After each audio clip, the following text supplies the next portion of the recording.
This is a clear example of Russia attempting to disrupt Ukraine's agricultural sector, which is a crucial part of the country's economy and a significant source of its exports. By targeting grain warehouses and agricultural machinery, Russia aims to impede Ukraine's ability to produce and export agricultural goods. The grain deal mentioned likely refers to Ukraine's agreements with various countries to export grain. With its rich black soil, Ukraine is often called the breadbasket of Europe and is a major exporter of several types of grain, including wheat, corn, and barley. By destroying grain stocks and damaging the agricultural infrastructure, these attacks can have a significant impact on Ukraine's economy and can contribute to food insecurity, both domestically and in countries that rely on Ukrainian grain imports. Attacks on civilian infrastructure and non-military targets like agricultural enterprises could be seen as violating international law, specifically the rules of armed conflict, which prohibit attacks on civilian objects unless they are being used for military purposes. It's also important to consider the global impact of these attacks. Ukraine is one of the world's largest grain exporters, and disruption of its grain production can have global repercussions, potentially contributing to rising food prices and shortages in countries that depend on Ukrainian grain. The incident in Odessa, therefore, has broader implications beyond the immediate destruction caused, affecting not only Ukraine's economy and food security, but potentially also global food supply chains and markets. Russian President Vladimir Putin's recent statement regarding the gift of Western territories to Poland by Stalin and the restoration of Polish independence by the USSR is likely part of the ongoing geopolitical conflict and Russia's broader narrative related to its neighbors and their historical relations. Poland, Lithuania, and Ukraine have a history of alliance formation, most notably the historical Polish-Lithuanian Commonwealth. Any talks about creating a new union could be interpreted by Russia as a threat, especially amidst the ongoing conflict with Ukraine. Putin's statement is set against this backdrop and is probably intended to remind Poland of the USSR's historical influence and role in shaping its modern borders. After World War II, the USSR did indeed play a significant role in determining Poland's western borders, which incorporated territory that previously belonged to Germany. However, these comments may not be received favorably in Poland, where the memory of Soviet control during the Cold War is still strong, and the perception of the USSR's actions during and after World War II is largely negative. Moreover, Polish officials may dispute Putin's interpretation of Poland's independence being restored by the USSR, as the period following World War II until 1989 is considered by many Poles as a time of Soviet domination, rather than true independence. Belarus's President Alexander Lukashenko's statements align with Putin's, emphasizing a perceived threat from Poland to Ukraine's territorial integrity. These claims form part of the wider geopolitical dialogue and reflect the complex and often contentious historical and current relations between these countries. It's important to note that the information provided here represents an analysis of Putin's statements and doesn't necessarily reflect objective historical truths. Historical interpretations, especially regarding complex and traumatic periods such as World War II and its aftermath, can vary greatly depending on perspective. Ukrainian Prime Minister Denis Shmyhal accused Russia of attempting to instigate a global famine and food crisis by focusing its attacks on Ukraine's southern ports. These strategic locations play a significant role in Ukraine's grain exports, which supply dozens of countries worldwide. In the past week, Russian forces have been intensively attacking the Odessa and Mykolaiv regions, targeting civilian infrastructure, residences, and commercial properties. The port of Chornomorsk, crucial for the implementation of the grain deal, suffered extensive damage. Approximately 60,000 tons of grain were destroyed as a result. The Prime Minister reiterated Ukraine's determination to prevent the potential food crisis. However, the damage to the country's grain export infrastructure presents a significant challenge, as it might disrupt the global food supply chain and increase the price of grain and associated products, leading to a worldwide food crisis. Ukraine is known as the breadbasket of Europe due to its substantial agricultural production. The destruction of its grain export infrastructure can have severe repercussions on food security in various countries reliant on Ukrainian grain. This situation also amplifies the humanitarian consequences of the ongoing conflict. According to Andriy Yusov, a representative of the main intelligence directorate of the Ministry of Defense, there are indicators suggesting that preparations are being made in Russia for a potential political upheaval similar to a coup. Yusov's comments come in the context of ongoing tensions and military conflict between Russia and Ukraine. Yusov further stated that the Russian military and political elite are beginning to see the annexation of Crimea, the conflict in eastern Ukraine, and the full-scale invasion as detrimental to Russia's long-term interests. He attributes these perceived missteps primarily to President Putin's regime, suggesting that dissatisfaction among these elites could potentially lead to significant political changes in Russia. It's important to note that these statements are speculative and reflect Yusov's personal opinion. Political dynamics within Russia are complex and multifaceted, involving a range of actors and interests.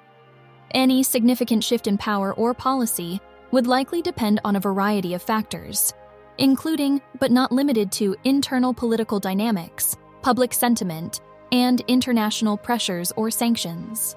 General Oleksandr Tarnovsky, the commander of the Tavria Operational and Strategic Group of Troops, has provided an update on the conflict situation in the Tavria direction. According to him, the Ukrainian defense forces have been successful in pushing back the enemy from their positions, which indicates a forward movement on their part. He reported that enemy losses in the form of killed and wounded personnel equate to nearly 2 companies.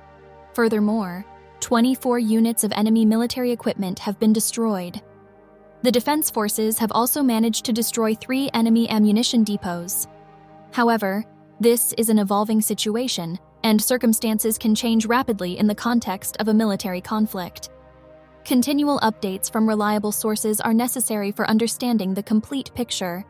It is also important to keep in mind that this information has been provided from the Ukrainian perspective, and details may vary when reported from other sources. These reconnaissance attempts by Russian forces are likely part of their strategy to gather intelligence and identify potential weaknesses in Ukraine's defenses along the border with Belarus in the Chernihiv and Sumy directions.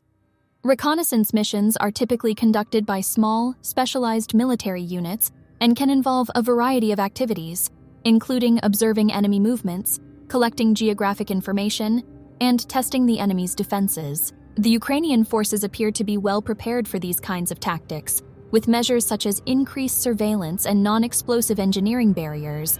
They also have anti-sabotage reserves on standby, ready to respond quickly to any detected enemy activity. The cooperation between different parts of Ukraine's defense infrastructure, including the military and the State Border Guard Service, would be crucial in detecting and countering these reconnaissance attempts.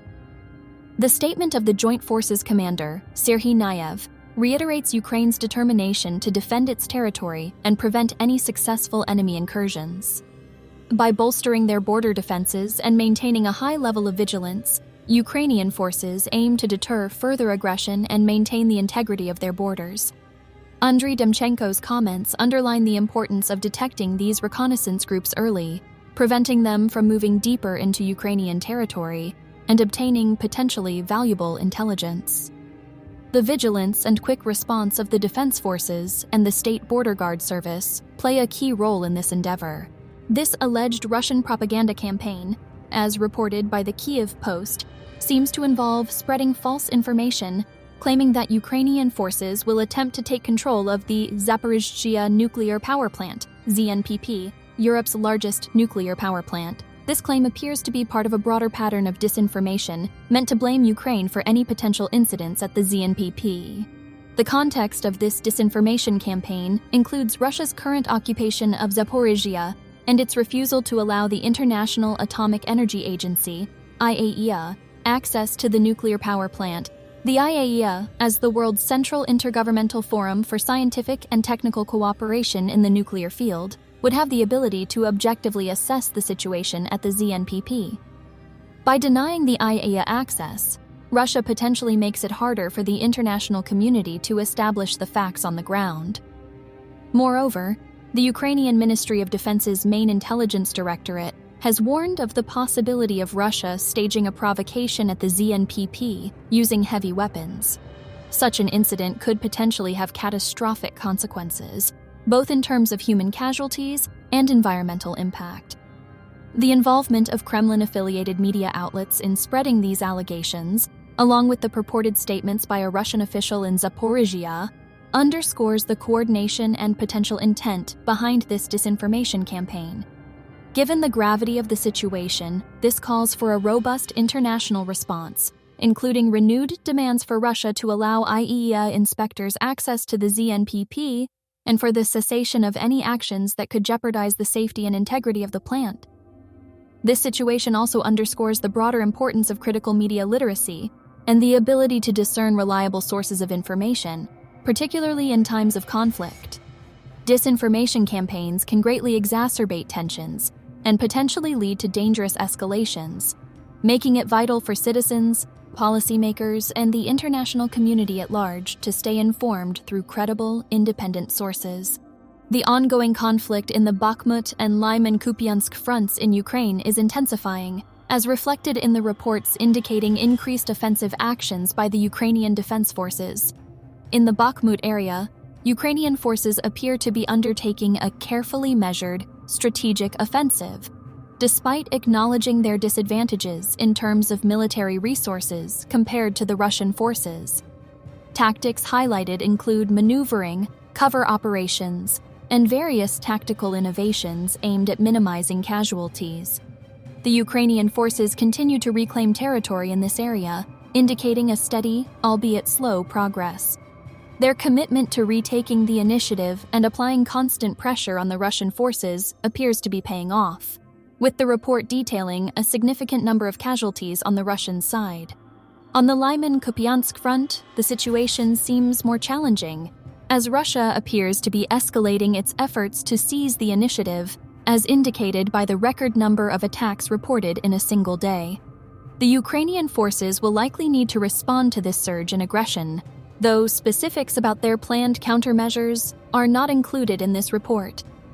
These updates provide a snapshot of the state of the conflict, emphasizing the complexities of the situation, the determination of the Ukrainian forces, despite the challenges, and the intensity of the Russian offensive operations. It's a clear reminder of the difficult and volatile conditions on the ground and the courage and resolve of the Ukrainian troops facing this ongoing conflict.